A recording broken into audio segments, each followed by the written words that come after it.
A graça e a paz do Senhor Jesus estejam com vocês, meus irmãos e irmãs. Chegou a hora da mensagem. Já participamos então dos avisos, do momento de dízimos e ofertas, do momento dos louvores, louvando e engrandecendo o nome do nosso Senhor e Salvador Jesus Cristo. E agora chegou a hora da mensagem. E nós vamos falar hoje sobre compreender um pouco mais sobre o perdão. Eu sei que falar do perdão para homens e mulheres de Deus é como se fosse assim, chover no molhado, né? Porque o perdão tem que estar muito bem fundamentado na vida do cristão e através da vida do cristão. Mas tenho visto que muitos cristãos, muitos salvos, têm carregado dentro de si algum peso, algumas situações que os deixam lentos, sonolentos espiritualmente, apagados do seu propósito, como diz Isaías lá no capítulo 60, no verso 1 e 2 da parte B, ele fala assim: levanta-te, resplandece, pois já vem a sua luz, e a glória do Senhor vai nascendo em ti, e a sua glória se vê sobre ti. Isso se dá porque muitos dos salvos, no século XX e século XXI, não estão conseguindo se desvencilhar dos sentimentos que os atrapalham, para andar como Jesus andou e fazer como ele ordenou. Por isso que eu estou aqui nesta noite, para a gente poder falar sobre isso, para que a gente possa compreender um pouco mais. Então, veja só o que Shakespeare fala sobre isso. Ele fala que negar-se a perdoar alguém é como tomar veneno e esperar que a pessoa morra. Olha só, a falta de perdão, ele está dizendo, nos envenena, nos atrapalha e nos afasta de pessoas e de Deus. Jesus falou: mas eu lhes digo que qualquer que se irar contra seu irmão estará sujeito a julgamento. Também qualquer que disser a seu irmão, racá, ou seja, pessoa insignificante, será levado ao tribunal. E qualquer que disser louco, corre o risco de ir para o fogo do inferno. Está lá em Mateus 5, 22. Olha a seriedade com relação à ofensa, a seriedade com relação a não perdoar. Existe uma série de fatores. Jesus disse lá em Mateus 5, 23 e 24, da seguinte forma: portanto, se você estiver apresentando a sua oferta diante do altar, e ali lembrar que seu irmão tem algo contra você, deixe sua oferta ali, diante do altar, e vá primeiro reconciliar-se com seu irmão. Depois volte e apresente a sua oferta. Quero salientar que aqui ele não está falando só da oferta dinheiro. Não. Ele está falando que tudo que você for ofertar ao Senhor, o seu louvor, a sua adoração, a sua oração, a sua gratidão, de nada vale se você tiver com o relacionamento quebrado, porque todo relacionamento quebrado, primeiramente, é com Deus. Tá? E aqui ele deixa claro: se lembrar que seu irmão tem algo contra você. Ele não está dizendo se você tiver algo contra o seu irmão. Não, não. Se você lembrar que o seu irmão tem algo contra você.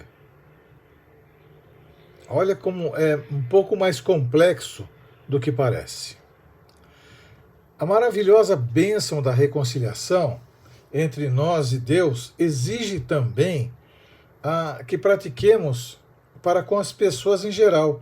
A semelhança da cruz, também temos duas linhas de fluir a reconciliação. São duas linhas. Primeiro, a linha vertical, o homem para com Deus.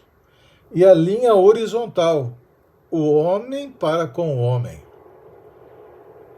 O mesmo perdão que recebemos de Deus deve ser praticado para com os nossos semelhantes. Jesus deixa isso bem claro, que quem não perdoa não é perdoado por Deus. Isso fica muito claro. É o que Jesus diz no final do Pai Nosso. O perdão ou a falta dele faz muita diferença na vida de alguém. A reconciliação com Deus determina se entendemos a reconciliação com as pessoas. Em Mateus 6,14 e 15 diz assim: Pois se perdoarem as ofensas uns dos outros, o Pai Celestial também lhes perdoará. Mas, se não perdoarem uns aos outros, o Pai Celestial não lhes perdoará as ofensas. Ou seja, você vai estar por sua conta e risco. Deus nos deu o seu perdão gratuitamente, sem que merecêssemos. Amém? Não merecíamos nada. Agora Ele espera que usemos o mesmo espírito misericordioso para com quem nos ofende. Em outro momento, nós vemos o Senhor Jesus nos advertindo, lá em Mateus 5, 25 e 26. Entre em acordo depressa com o seu adversário que pretende levá-lo ao tribunal.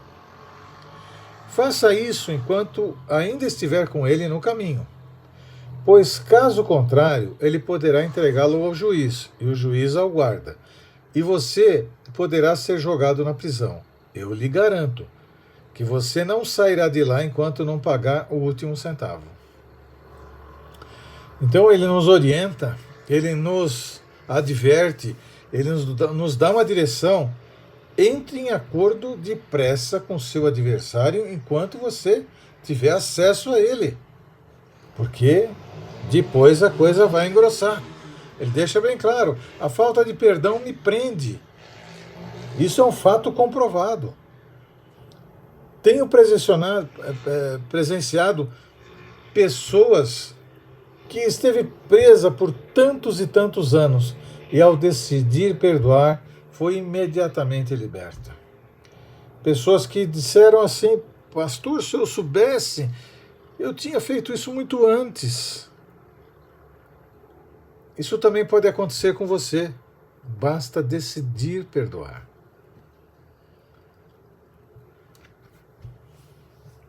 Vamos seguir o exemplo divino? Vamos ver? Como deve ser o perdão? A pessoa tem que pedir perdão ou merecê-lo para ser perdoada? Não. Nós devemos perdoar como Deus nos perdoou. Efésios 4:32 dá essa direção. Sejam bondosos e compassivos uns para com os outros, perdoando-se mutuamente, assim como Deus os perdoou em Cristo Jesus. O texto bíblico diz que nosso perdão e reconciliação deve seguir o exemplo que Deus em Jesus praticou com nós. Basta perguntar: fizemos alguma coisa para merecer o perdão de Deus? Sim ou não? Então, nosso ofensor também não precisa fazer por merecer, porque nós não fizemos nada para merecer o perdão de Deus. Nada, absolutamente nada. Não merecemos. Mas Ele decidiu nos perdoar. O perdão é um ato de misericórdia, de compaixão. Nada tem a ver com merecimento. O perdão é fruto de um coração compassivo, de um coração benigno. O perdão flui da benignidade do nosso coração e não por haver ou não benignidade no ofensor. Jesus disse que se eu souber que alguém tem algo contra mim, devo procurá-lo para tentar a reconciliação.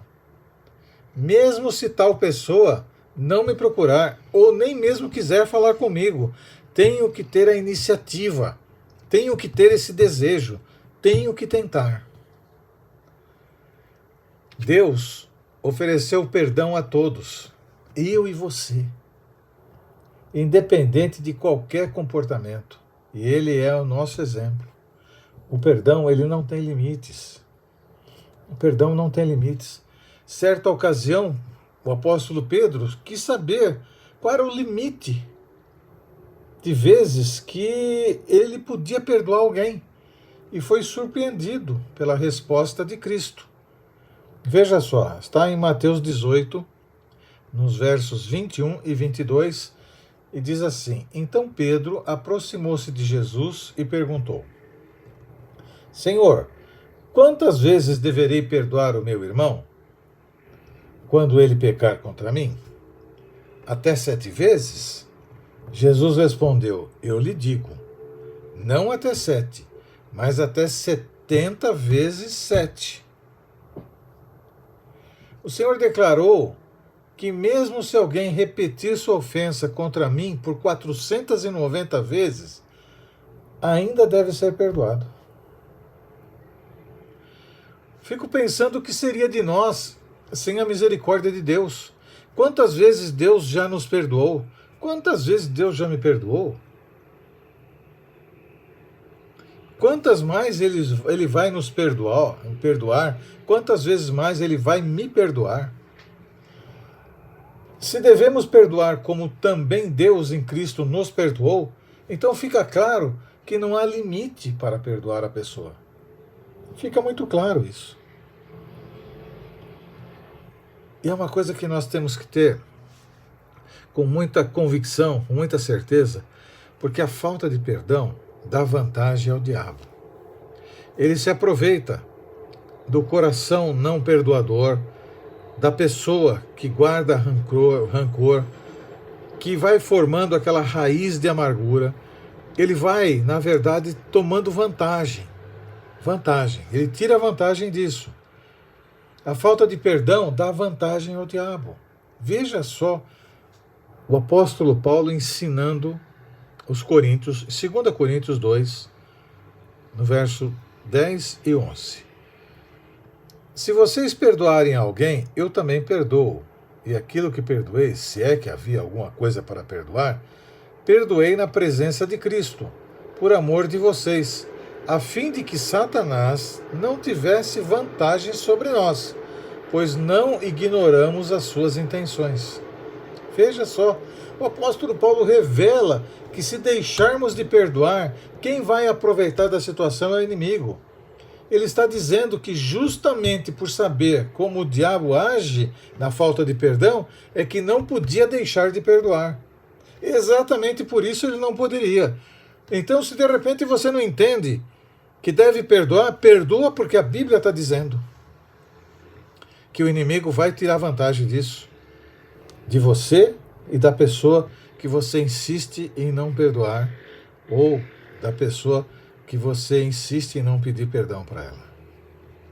Precisamos entender que Deus não será engrandecido na falta de perdão, que o ofendido não lucra nada por não perdoar. O único que lucra com isso é o diabo, pois passa a ter autoridade na vida de quem decide alimentar a ferida do ressentimento. A Bíblia ensina, lá em Efésios 4:27, que não devemos dar lugar ao diabo. Ensina também em 1 Pedro 5:8, que o diabo anda ao nosso derredor, rugindo como leão, buscando a quem possa tragar. Em Tiago 4:7, Tiago nos ensina que quando nós nos submetemos a Deus, conseguimos resistir ao diabo. Mas quando nós recusamos a perdoar, estamos deliberadamente dando espaço ao inimigo.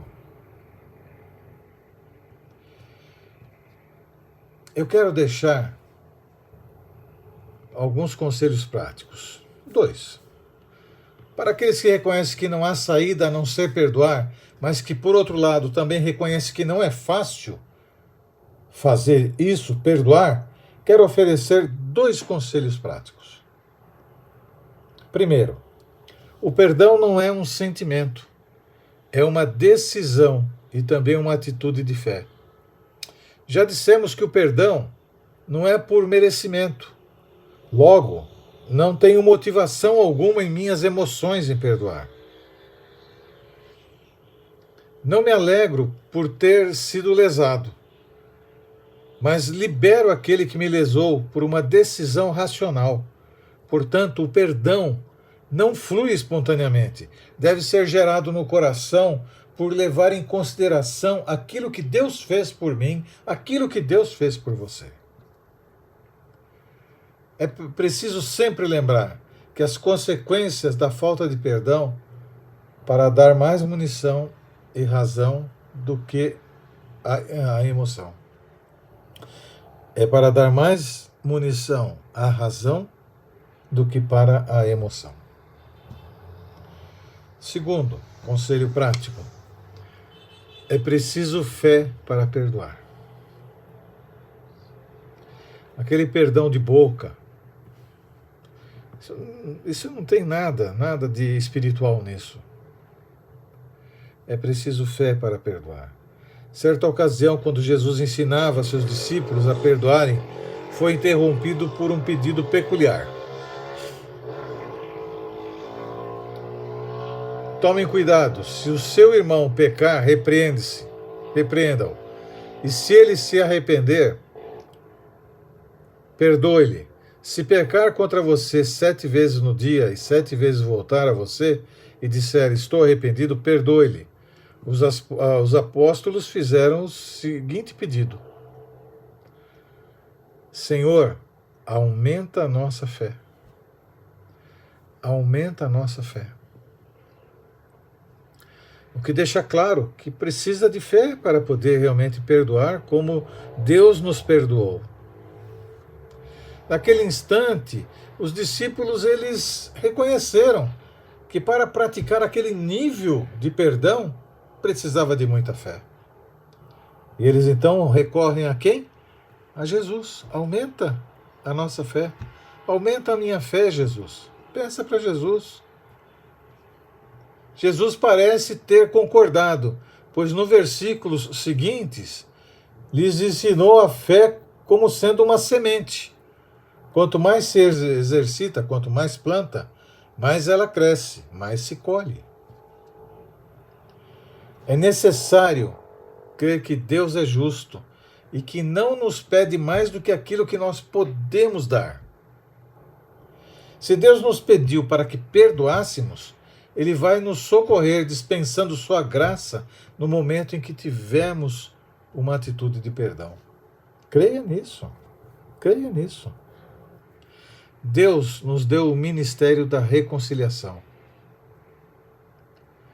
2 Coríntios 5,18 diz assim: tudo isso provém de Deus, que nos reconciliou consigo mesmo por meio de Cristo e nos deu o ministério da reconciliação.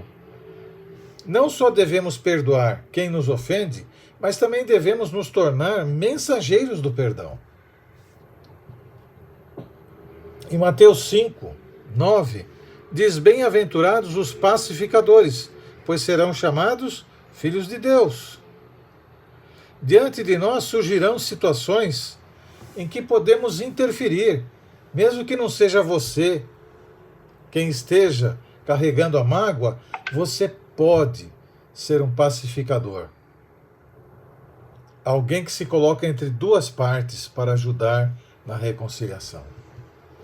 Tenho tido o privilégio de Deus para poder fazer isso, essa mediação na vida de muitas pessoas, casais, famílias, pais e filhos, amigos, enfim.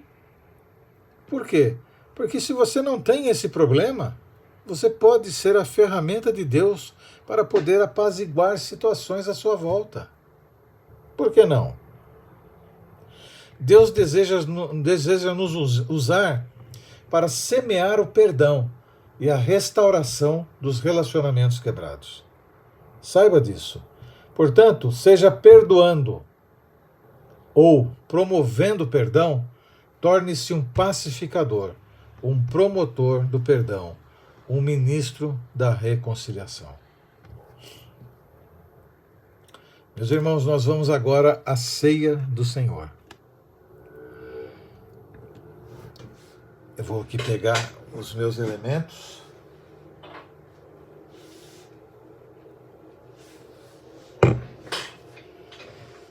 Pegue o seu suco de uva e o seu pão, porque nós vamos participar da mesa do Senhor neste momento.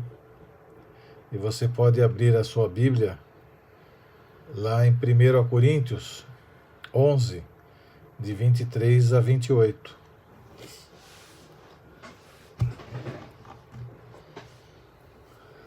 Nós vamos ler o texto. Depois do texto, nós vamos ter um minutinho para poder estar analisando-nos e pedindo perdão a Deus. Quero salientar que todo pecado ele é contra Deus em primeiro lugar. Acerta a sua vida com Deus. Viu? Acerta a sua vida com Deus. Não fica carregando a carga que você pode estar levando por sua conta e risco. O Senhor é misericordioso. Ele te ama. Ele te perdoa. Ele te restaura. Ele te renova. Ele te põe de volta à corrida. Você só precisa crer nisso e chegar diante dele arrependido, arrependida, com um desejo enorme de mudar o que precisa ser mudado e dar esse passo na direção da mudança, porque ele vai conseguir e prover que você faça isso. Ele vai fazer para você. Você só tem que desejar. Porque se você desejar isso, você está falando diretamente ao coração de Deus. E Ele vai te fortalecer, vai te munir de força, de condição, de direção. E você vai ser mais do que feliz, em nome de Jesus. Já preparou os elementos? O suco de uva e o seu pão? 1 Coríntios 11, de 23 a 28, diz assim: Pois recebi do Senhor o que também lhes entreguei, que o Senhor Jesus, na noite em que foi traído, tomou o pão e, tendo dado graças, partiu e disse: Isto é meu corpo, que é dado em favor de vocês. Façam isto em memória de mim. Da mesma forma, depois da ceia, ele tomou o cálice e disse: Este cálice é a nova aliança no meu sangue. Façam isso sempre que o beberem em memória de mim. Porque sempre que comerem deste pão e beberem deste cálice, vocês anunciam a morte do Senhor até que ele venha. Portanto, por esta razão, todo aquele que comer o pão ou beber o cálice do Senhor indignamente, será culpado de pecar contra o corpo e contra o sangue do Senhor. Para isso não acontecer, diz assim: examine-se cada um a si mesmo, e então coma do pão e beba do cálice. Meu irmão, minha irmã, aqui tem tudo o que você precisa para você não deixar de participar deste momento, para você não deixar de poder estar lembrando do sacrifício de Jesus, conforme ele disse que devemos fazer, participando da mesa do Senhor. Vejo que muitas pessoas, elas não conseguem participar da mesa do Senhor porque elas têm dificuldade com o perdão. Algumas têm dificuldade de perdoar a si mesmo. Outros não confiam no Senhor, que o Senhor vai dar libertação de qualquer coisa que esteja usando, que está em desconformidade com a palavra de Deus. Qualquer vício que possa ter. E isso, na verdade, está se deixando de exercer a fé em Deus através de Cristo, que está dizendo que examine-se cada um a si mesmo, e então coma do pão e beba do cálice. Chegar diante de Deus e você falar: Senhor, eu quero, eu preciso, eu desejo, mas eu não consigo. Você vai receber tudo o que você precisa para que você venha conseguir. Se você verdadeiramente desejar largar de qualquer vício que tenha, Ele vai te dar a condição de fazer isso. Eu não tenho dúvida disso. Ele vai te dar a condição, mas o desejo tem que nascer no teu coração. Você não pode ser mais viciado do que desejar estar na presença de Deus e sentindo Ele dirigir a sua vida. Você não pode desejar mais isto.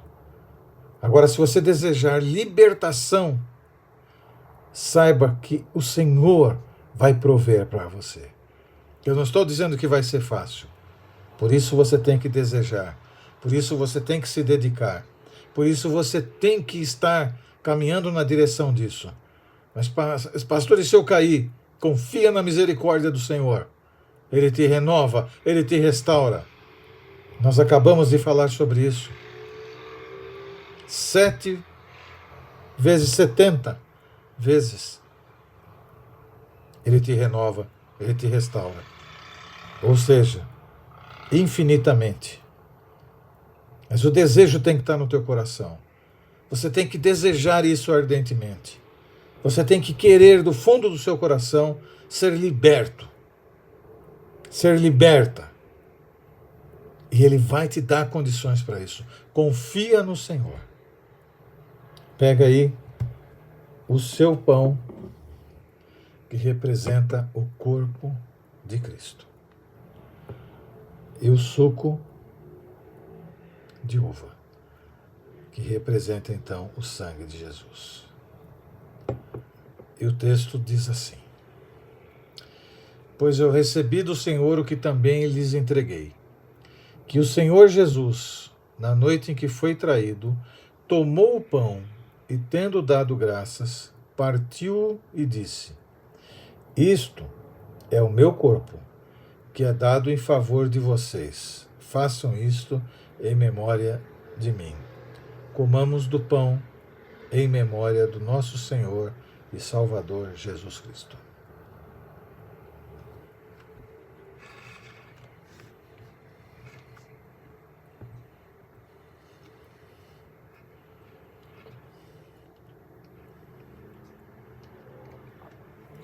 Da mesma forma, depois da ceia, ele tomou o cálice e disse: este cálice é a nova aliança no meu sangue. Façam isto sempre que o beberem em memória de mim. Participem do cálice em memória do Senhor.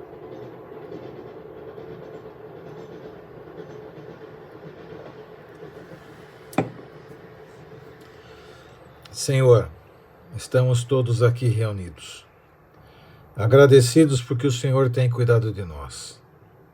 Muito obrigado, Pai, por tua presença, pelo teu amor, por tuas misericórdias. Obrigado pelo teu perdão, por tão grande salvação, e porque o Senhor nos perdoa, o Senhor nos restaura, o Senhor nos renova. Obrigado pelo meu irmão e minha irmã que, entendendo, Pai, a importância deste momento, confiou no Senhor, Pai querido, para poder ser liberta de toda e qualquer situação que esteja acontecendo. Meu Deus, que haja, Senhor amado, cura nesta noite, libertação, salvação, retorno, Pai amado, para a casa do Pai. Em nome de Jesus, que o Senhor possa promover, Pai amado, a união das famílias, para com o Senhor, em nome de Jesus. Amém e amém. Meu irmão, chegamos aqui ao final desta celebração. Muito obrigado por estar conosco até este momento. Que Deus te abençoe, que Deus te proteja, que Deus te livre de todo mal, que te conceda uma semana cheia de bênção, repleta da sua presença. E nós vamos nos falando no dia a dia, conforme Deus nos permite fazer. Que a paz do nosso Senhor Jesus Cristo esteja sobre a tua vida, sobre a tua família, em nome de Jesus. E que a luz do Senhor seja com você e com todos da sua casa. Que o amor de Deus o Pai, que a graça, maravilhosa graça do Senhor Jesus Cristo, e que as consolações do doce Espírito Santo sejam com vocês, amados e amadas de Deus, não só agora, mas para todos sempre. Amém e amém. Deus te abençoe, em nome de Jesus. Até a próxima.